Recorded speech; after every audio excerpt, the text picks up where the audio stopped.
আজকে মহামান্য সুপ্রিম কোর্টে confederation of state government employees and others versus state of West Bengal and others অর্থাৎ DA মামলা উঠেছিল। মাননীয় বিচারপতিদের পর্যবেক্ষণ দেখে এবং তাদের শব্দচয়ন, বডি ল্যাঙ্গুয়েজ দেখে আমাদের মনে হয়েছে আমরা অত্যন্ত আশান্বিত। আগামী 22 তারিখে 22শে এপ্রিল একটা তারিখ দেওয়া হয়েছে এবং আমরা আশা করছি আজকের যে বিভিন্ন পর্যবেক্ষণ এবং মাননীয় বিচারপতিদের যে কথাবার্তা সেগুলো তো প্রকাশ্যে বলা যায় না, সেগুলো থেকে আমাদের মনে হচ্ছে আগামী 22 তারিখে 22শে এপ্রিল একটা সুখবর কর্মচারীরা পাবেন। মহামান্য সুপ্রিম কোর্ট একটা ভালো রায় দেবেন।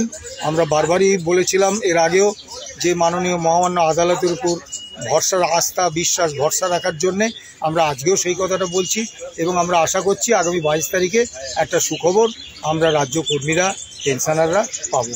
নমস্কার, ভালো থাকবেন, সুস্থ থাকবেন।